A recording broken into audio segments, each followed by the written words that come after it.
ইউক্রেনের পার্লামেন্টের সাবেক স্পিকার অ্যান্ড্রি পারুবিকে পশ্চিমাঞ্চলের লভিভ শহরে শনিবার ৩০ আগস্ট গুলি করে হত্যা করা হয়েছে বলে জানিয়েছেন সংশ্লিষ্ট কর্মকর্তারা। পারুবির বয়স ছিল ৫৪ বছর। তিনি ইউরোপীয় ইউনিয়নের সঙ্গে সম্পর্ক আরও ঘনিষ্ঠ করার লক্ষ্যে কাজ করেছেন এবং ২০১৪ সালে ইউক্রেনের তৎকালীন রুশপন্থী প্রেসিডেন্ট ভিক্টর ইয়ানুকোভিচের বিরুদ্ধে সংগঠিত গণ আন্দোলনের নেতৃত্ব দিয়েছিলেন। বসুন্ধরা ডায়াপেন্ট এখন আরো উন্নত।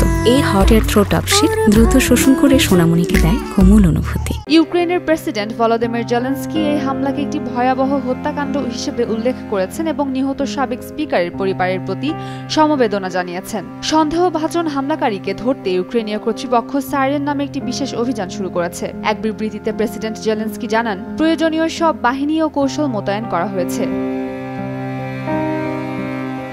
কৌশলীরা জানিয়েছেন, হামলাকারী পারুবিকে লক্ষ্য করে কয়েকটি গুলি চালিয়েছেন। এতে ঘটনাস্থলেই তিনি নিহত হন। লভিভের পুলিশ প্রধান আলেকজান্ডার স্লাইকোভস্কি বলেন, পারুবিকে লক্ষ্য করে ৮টি গুলি ছোড়া হয়েছিল এবং হামলা অত্যন্ত সতর্কভাবে পরিকল্পিত ছিল।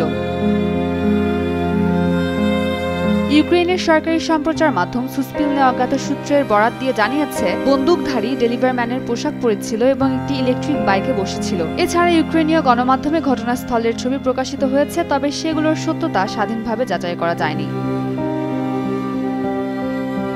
ইউক্রেনের পররাষ্ট্রমন্ত্রী অ্যান্ড্রি সিবিহা পারুবিকে একজন দেশপ্রেমিক ও রাষ্ট্রনায়ক হিসেবে উল্লেখ করে বলেছেন, তিনি ইউক্রেনের মুক্তি, স্বাধীনতা ও সার্বভৌমত্ব রক্ষায় বড় অবদান রেখেছেন। সিবিহা আরও বলেন, পারুবি এমন একজন ব্যক্তি ছিলেন যিনি ইতিহাসের বইয়ে যথাযথভাবে স্থান পেয়েছেন। ইউক্রেনের সাবেক প্রেসিডেন্ট পেট্রো পরোশেঙ্কো বলেন, পারুবিকে হত্যা করাটা ইউক্রেনের হৃদয়ে গুলি ছোড়ার মতো একটি ঘটনা।